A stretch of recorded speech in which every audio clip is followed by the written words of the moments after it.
This is a case that blends deception, greed, manipulation, and tragedy in a way that forces us to confront how far a single person's delusions and desperation can spiral. And it all begins in March 2016, when police discovered the bodies of Dr. Henry Han, his wife Jenny, and their 5-year-old daughter Emily, all found wrapped in plastic inside the family's garage. It is a discovery that shocked their community and launched an investigation that would unravel the story of a man prosecutors later described as a lying liar who lies about lying. Shortly after the bodies were found, the trail of evidence pointed investigators toward one person, Pierre Haob, a former business associate of Dr. Han. But to understand why, we need to look at the relationship between these two men, and why Pierre was even in their orbit in the first place.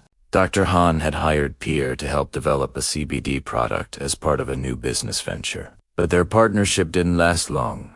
Once Dr. Han discovered that Pierre had been charging escort services and other unrelated expenses to the business credit card, he cut ties. What's strange, though, is that just weeks before the murders, Pierre somehow managed to get back into Dr. Han's good graces. And that raises the question, was this reconciliation genuine, or was Pierre already planning something far darker? Prosecutors paint Pierre as a career con man. While he had no official convictions for fraud before this case, there were plenty of stories surrounding him. One of the most notable involved a group of investors in Arizona who said Pierre had convinced them to fund a so-called perpetual energy machine. Even Pierre's own attorney later admitted that such a machine is impossible. But that didn't stop Pierre from staging demonstrations. Twice, investors discovered external energy sources hidden in the setup, once a car battery, and another time, wires running underground that fed the machine power.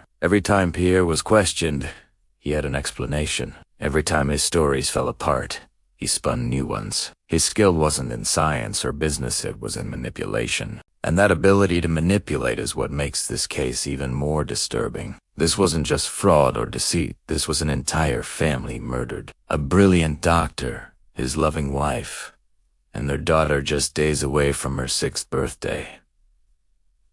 For what? According to prosecutors, the motive was money. At the time of the murders, Pierre was allegedly so broke that he had roughly $500 left in his bank account. Yet he continued spending money on escorts, and even gave one escort $10,000 in cash, because he believed he loved her. He also told friends he wanted to move to Russia because he thought the women there would understand him better. These weren't the decisions of a man in control. They were decisions driven by panic, fantasy, and entitlement. But Pierre didn't just confide in escorts or strangers. He also talked to his friend TJ. TJ later told investigators that Pierre had admitted to killing the Han family, claiming it was all financially motivated. Pierre believed that if he transferred money little by little from Dr. Han's accounts, he could avoid detection. But one of the first transactions he attempted, about $72,000, triggered a bank fraud alert. It never went through, and from that point, everything about Pierre's so-called plan began to crumble. Despite thinking he was smart enough to outwit investigators, he left behind a messy crime scene. Police found bleach stains, bloody sheets, and signs that someone tried to clean up quickly and carelessly. He wasn't able to move the bodies because of their weight and the size of his vehicle, and his plan to make the family look missing instead of murdered fell apart the moment friends arrived at the home and called police. Even more damning was the digital evidence. Pierre had installed a keylogger on Dr. Han's computer so he could capture bank passwords, but he left the keylogger plugged into his own computer as well, linking everything directly back to him. More video placed him at a Home Depot purchasing plastic wrap and duct tape, the same kind used to wrap the body. The surveillance footage was crystal clear. Home Depot receipts matched the purchases. There was no ambiguity. And then there was the Walmart parking lot footage showing Pierre meeting his father, who gave him 2 large duffel bags prosecutors said looked like go bags. Though his father was never charged. The meeting added another strange layer to the story. Pierre also took the victims' phones and wrapped them in aluminum foil, apparently thinking it would block tracking. It didn't. Police tracked one phone all the way to Oceanside, California, where they eventually arrested him at a gas station just 48 hours after the murders. Inside Pierre's car, investigators found Henry's wallet, credit cards, social security information, an expended shell casing matching bullets found in the victims, and the phones wrapped in foil. There were also disturbing internet searches Pierre made after the murders, questions about entering Tijuana, how crime scene investigations work, how long fingerprints take to process, and even a message to an online psychic asking, "Will I get caught for what I did?" It seems even in the middle of committing a horrific crime, Pierre couldn't help but look for someone to tell him what he wanted to hear. As for TJ Dorita, Pierre's friend who received the confession, he didn't contact police immediately. He waited 2 days.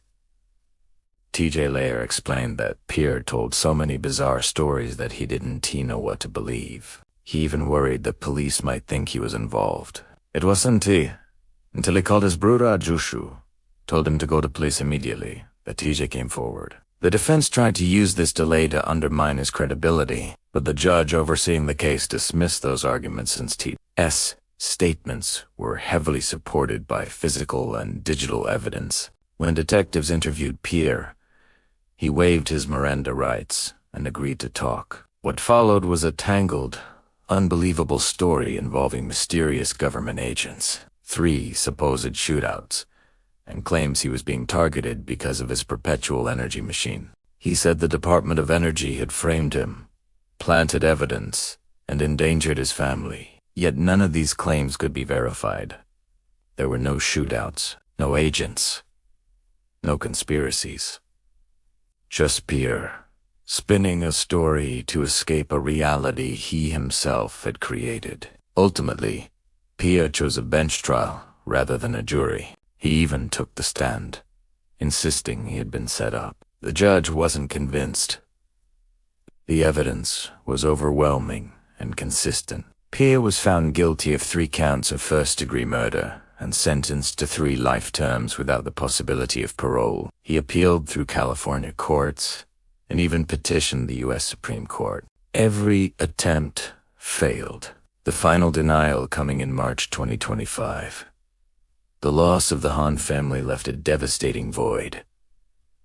Dr. Han was known for his kindness, his dedication to healing, and his impact on cancer survivors who credited him with helping them through their darkest moments. Jenny was described as loving and warm, and Emily, just days away from turning 6, was remembered as bright, curious, and full of life. Their friends and community continue to honor them, emphasizing that Dr. Han's legacy isn't defined by how he died, but by the lives he changed while he was here.